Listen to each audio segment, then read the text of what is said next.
I guess once in a while, there is justice.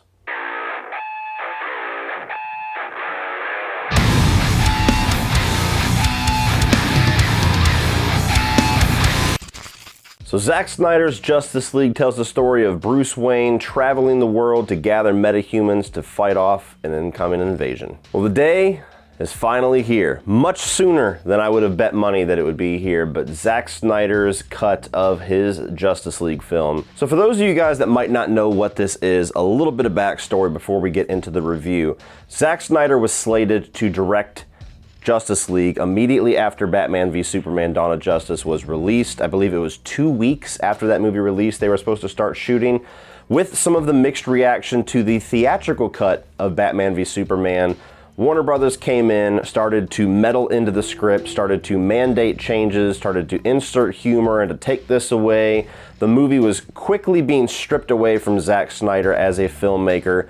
Eventually he had a family tragedy and had to leave the project altogether, and then the studio went in, hired Joss Whedon, who gave us the first 2 Avengers films, to reshoot and remake this movie, and essentially half of the movie that we saw in theaters was his, and make this like some kind of a Frankenstein monster of 2 completely different visionary directors and a studio. And what we got was a gigantic, disappointing, disgusting mess that most people, especially fans of this franchise and of these characters, detested upon release. There was a huge fan push, there was a huge campaign online to finally release the Snyder Cut so that we could see what Zack Snyder's original vision of this movie would be without all that studio meddling, without Joss Whedon's scenes being put into there, without all of this ridiculousness. And in 2021, we finally have it. So this is a 4-hour cut of what Zack Snyder's original vision of Justice League was. Of course, 4 hours would have never made it into the studio, so his original film, if none of those circumstances came, would not have quite been this. But since it was released to HBO Max, we get everything. We get every single idea that he wanted this movie to be, and that is what this is. Only about an hour of that 4 hours is stuff that we had seen in the theatrical cut. He didn't use anything that Joss Whedon reshot, and everything else is either things that was left on the cutting room floor, visual effects that they had to fund for this project to finish, or a couple of new scenes, new sequences added for this release. So a lot of new movie here. This is definitely not just a longer version of the film we saw in 2017. And starting right off with the positives, I want to make this clear. No matter what I say in the negative or in the mixed column regarding this movie, no matter what issues I have, no matter what things didn't quite work for me, I am ecstatic that this movie exists for more than one reason. One is that we can wipe the memory of that garbage theatrical cut from our memories. 2 is that we can actually see the 3-movie arc of Man of Steel, Batman v Superman, and now Zack Snyder's Justice League, and see where all of these plot threads, where all of these themes and stories come to a close. But also, we get a little bit of justice here, that a filmmaker like Zack Snyder, who was completely screwed over multiple times by Warner Brothers, finally gets to release his vision. The movie that has his name on it is finally his movie, not the studio and Joss Whedon's movie that they just decided to stamp directed by Zack Snyder. But moving on to what actually works and doesn't work about this 4-hour film. First and foremost, like I already kind of told you, I love the fact that we get to see this whole story arc come to a close. Not everything comes to a close. I'm not going to get specifics, totally spoiler free. There's obviously plans that he had for movies beyond this, so it's not like it just bookends everything.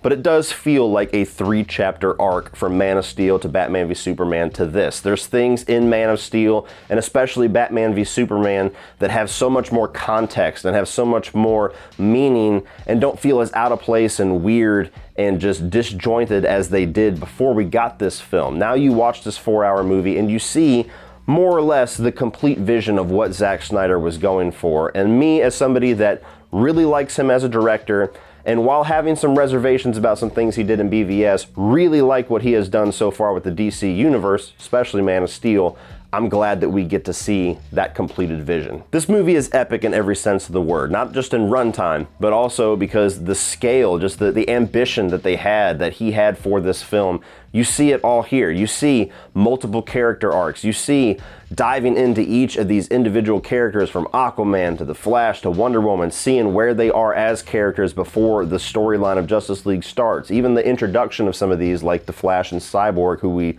have only seen in Justice League, diving a little bit more into them, giving them more of a purpose in the story, not just throwing them in there because they're supposed to be there because they're in Justice League. Really diving in for a good chunk of this film to show us who these mythic characters are. And also the epic scale of the villainous plan of Steppenwolf and ultimately Darkseid. Steppenwolf in the theatrical cut was one of the most embarrassingly mediocre and useless villains that I have ever seen in a big budget film. That character is not the character that you get here. There's still the same motivations, there's still the same ultimate goal about finding these mother boxes so that he can open up the world and this portal and get everything ready for his leader Darkseid, who's the big bad of the DC universe.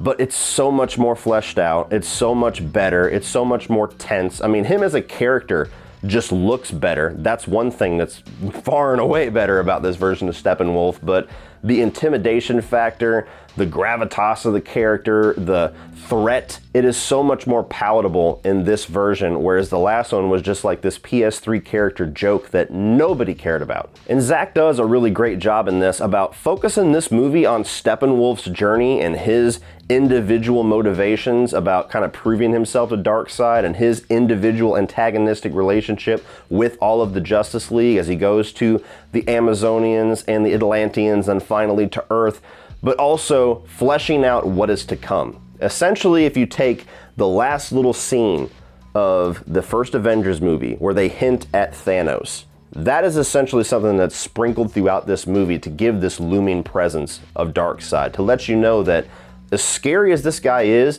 and as much as he is wiping the floor with every single person that gets in his way, he's just an errand boy for something much bigger. I really liked how he kind of framed this out into these chapter breaks as well. Originally, they were intending on releasing this as, I believe it was a 4 different episode miniseries, 4-hour episodes. And part of me actually thinks it probably would have been better to release it that way because, you know, a 4-hour runtime is a big ask of a lot of people for a movie this scale. But there is 6 chapters and an epilogue that this movie is split into. And it doesn't just feel like they stop it in points and just add it for artistic value. Chapter 2, this. No, it really does feel like chapters of this movie. To the point where when I first started watching this, I got the screener access very late at night. Put it on, I watched the first 4 chapters, realized I was getting a bit too tired and didn't want to fall asleep through the end of it, so I stopped it at the end of that chapter break and then started it again in the morning. And it didn't really feel like I had this disjointed experience. It didn't feel like I stopped the movie and then suddenly I had to kind of get back into the groove again. It really is paced out really well with these chapters of the Justice League story. And while it is a little bit jarring to try to make your mind go back to 2017 before we got a lot of these standalone DC movies, the Justice League does do a great job at kind of building out the world. Because before this, we'd only seen Batman and Superman, and then Wonder Woman was kind of spliced in there as this other mythic character. But when you watch this and you get to go to Themyscira and see how they deal with this incoming invasion and the whole lore with, you know, sending an arrow over to show Wonder Woman that something is amiss, and when they go to Atlantis and you start to see that world built out for essentially what was the first time before we saw the Aquaman movie, it does a good job at kind of showing the world that you're about to be introduced to post-Justice League. Again, a little weird to watch that movie in 2021 and try to get yourself in the headspace of, I've never seen the James Wan movie, I've never seen Wonder Woman 84. But when you watch it, it does do a good job of showing these characters, but also showing their worlds. And finally, there is a lot of really good character moments here. There's a lot of good, well-placed humor, I will say. You know, it was kind of funny to me to watch this and see certain scenes and be like, oh, okay, so I guess Zack Snyder directed that. I haven't seen the theatrical cut since it was in theaters, so some people probably have a clear idea of what scenes were what. There were some jokes and some funny scenes in here that I probably just, by remembering them, would have bet those were Joss Whedon written lines, but they're actually Snyder stuff. Snyder writes some pretty good humor, and they fleshes out these characters in a way where everything is so dark and so grim what is going on with the story, that these little moments of levity keep the movie going at a nice little pace, which helps when it's 4 hours long. Now moving on to the mixed, and I think this is where I'm going to have most to say. On one end, I love the fact that we get to see so much of his vision, get to see so many of his ideas and see where he was going and things that he thought would have been cool to explore and planting these seeds for future movies. On the other end of that, this movie is extremely padded. I think that there is a perfect version of this movie that is somewhere around the 3-hour mark. Obviously, it made no sense for him to hold back and just give us everything that he was planning on. It's just kind of like, hey, this was what I wanted to do. They weren't on board, but what do you guys think? And I totally get that, and I totally understand why he made it the length that he did.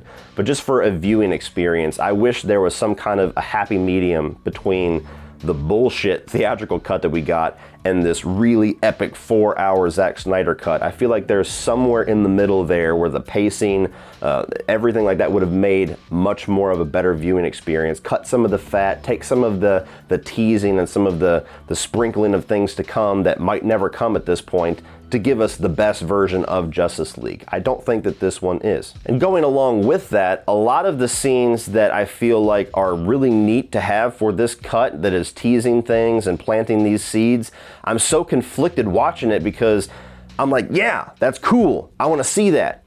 But I have no idea if we ever are. I mean, we don't know what the future of this is going to be. It could be just as easily that this is it. This is all we ever see of the rest of the Snyderverse, and he washes his hands of it, walks away feeling victorious because he got to release us his cut, which he absolutely should feel that way. And then us fans are left hanging for the rest of eternity going, man, what could have been?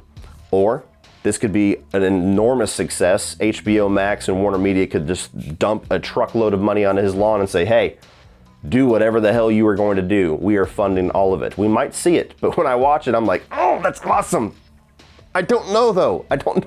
Are we gonna see that? Because otherwise, it's a giant dick tease. And while I obviously love most of these characters, and some of them, Batman namely, are some of my favorite comic book hero characters of all time, I do feel like, even in this 4-hour cut, these versions of the characters are kind of the least exciting, least interesting versions that we've seen. I think that Aquaman was much more engaging and fun in his solo movie. I think Wonder Woman was much more fun and engaging in her solo movie. I think Batman was much more engaging and cool and exciting in Batman v Superman. Even Superman, I think, was much more exciting in Man of Steel.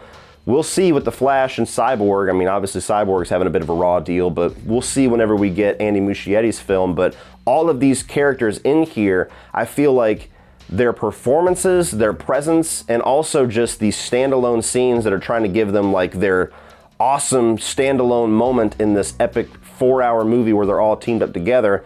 There's no standout moments with any of these characters that were better than their standout moments in other films. As it stands right now, it's almost like, to me, these DC characters function much better in their own solo stories than they do as a team. You know, I'm not making this about Marvel versus DC whatsoever, because I love both of them. I think they both have their strengths and their weaknesses. But I can easily make that jump from seeing Captain America, for instance, fighting these 70s spy characters to then fighting Thanos and the Chitauri. But for whatever reason, when I see Batman fighting flying demons and talking to Martians and, you know, waxing away about this post-apocalyptic invasion coming in, it's weird for me. I'm not sure if that's just a me thing, if that's just an in general thing, if that's just a problem with this movie, and if we get another Justice League, that'll go away completely. I don't know. But all of these characters, to me, function better by themselves than they do as a team. And speaking of characters, I was willing to give them the benefit of the doubt when I saw the theatrical cut, but now having seen the 4-hour cut and everything that we have seen with these characters thus far, I'm not really on board with either Ray Fisher's Cyborg or Ezra Miller's Flash. I think that Ezra Miller's Flash is a little bit too quirky for me. I think that his humor just doesn't quite land.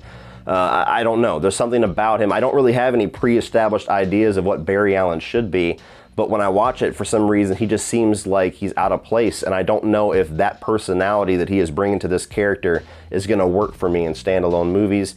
Time will tell. When you get onto Ray Fisher's Cyborg, now this is a character that got an extreme raw deal in many ways, but in the theatrical cut, he kind of felt like he was the one that was just getting cut all to hell, and he was just an extra piece of this puzzle that we had no idea what his place in the movie was. Now, he's much more integral to the story here, but I don't know if it's Ray Fisher's acting or if it's just the way that they directed this character and wanted him to be, no pun intended, robotic, but I never really got engaged with him. I never really felt like there was this emotion or there's personality, especially to this character. He just felt very stoic. Even when he's walking around in some of these premonitions and he's just kind of walking and narrating, it's so monotone, the way that the line delivery is. So I don't know. Unfortunately for him, whether or not a lot of things that he's saying happen on the set of this movie are true or not, we'll probably never know. Unfortunately for him, we're probably not going to see him anymore. I don't know if we're not going to see Cyborg or if we're just not going to see Ray Fisher, but just judging off of his performance in this one film and the character's utilization didn't really do anything for me. And my final mixed element is the action sequences. While the action is much better in this cut and it feels much more epic and it feels like the stakes are bigger, I don't really feel like any of the action sequences are in here really knocked my socks off. None of them really knocked me on my ass. It was a lot of CG characters fighting a big CG monster and a lot of gunfire on Batman's end, and I don't know, there was some elements to the fight, like the final fight I thought was actually pretty cool for where things go, but throughout the movie there was not like these gigantic action set pieces that I'm gonna walk away remembering this movie for. They function well for the movie. There's certainly an improvement over what we got in the theatrical cut. They function well for where they're trying to get these characters. They just didn't stand out to me. And now the negatives, and I really only have one. It's not a gigantic negative, it's just for my own viewing experience. I think that the whole epilogue chapter to this 4-hour Snyder cut is kind of unnecessary. I understand that there's gonna be some people that some of the big standout moments, the big cool fan service moments are gonna be their favorite things that they walk away with, and a lot of those are in the epilogue chapter. But for me, like I was saying, there's a perfect cut of this movie that's around 3 hours and trims a lot of the fat and a lot of the teases for things to come. Basically, the entire epilogue chapter is all teases for things to come that might never come. And the way that you watch the film, there comes to a point where at the end of the 6th chapter, it feels like the natural end of the film, and you're like, wow, that's an epic way to just have this Justice League movie, that's great. And then you have another 15 minutes or so of just a lot of extra stuff. It's almost like a collection of post-credit scenes in a way, to where it just keeps going and keeps going and keeps going, and it doesn't even really flow that well. Like one sequence in particular that has been in a lot of the marketing feels entirely tacked onto this. It feels like that was all reshot. It was like, all right, I'm gonna make this thing what I thought it was going to be and what I'd like to make a whole movie of 5, 6 movies down the line, and we're just gonna shove it here in the end. And to me, when I got to that part, I was like, okay, cool, but why? I feel like there was a way to use some of the things in that epilogue within the middle of the story to actually make it make more cohesive sense with previous films and flesh out some of those things that we were left hanging on. But instead, it's just tacked on yet again, and now we're still left wondering of, okay, well, what's that gonna lead to? What does that mean in the whole context of all of this? Because you just added more questions. But overall, guys, I really enjoyed Zack Snyder's Justice League. I'm so happy that this thing exists. I'm so happy not only for the fans, but also for Zack Snyder that his vision got to be released, because it had to have been torture for years being accused of ruining this movie when he was not the one that ruined it. I mean, I cannot imagine anybody, not one single person, aside from maybe Joss Whedon himself, that watches this cut and thinks that any of the changes that WB or Joss Whedon put into the theatrical cut were improvements over what we would have gotten. Because this, it's night and day. And while it might not be perfect for me, while it might not give me everything that I want, I'm so happy that it exists, and that is enough for me. So if you were a fan of Man of Steel and Batman v Superman and you want to see the true 3rd chapter in Zack Snyder's Justice League, check this thing out on HBO Max, coming out on the 17th. And after it's released, go out and buy it. So what do you guys think of Zack Snyder's Justice League? Do you think that this is a massive improvement over the theatrical cut? Are you just anticipating some announcement that we're going to get another continuation of the Snyderverse? Do you want him to come back? Or did you not like this at all and actually prefer the theatrical cut? Maybe tell me that anonymously. Don't put your real name. But yeah, let me know down below. That'd be an interesting perspective. Tell me what you liked about the theatrical cut that this movie just didn't give you. But for all you Snyder Cut fans, I'm sure are loving every single second of this, what was your favorite part of this Zack Snyder's Justice League. So let me know down below, guys. Please like and share this video. Hit that subscribe button. I might do a video here once the film is actually released the weekend of, talking more spoiler, more specifics. Me and Durbin for sure are gonna do a State of the DCU focused on this, so please hit the subscribe button so you can catch all of that. Thank you guys for watching as always, and remember, opinions are like assholes, but that doesn't mean that you have to be.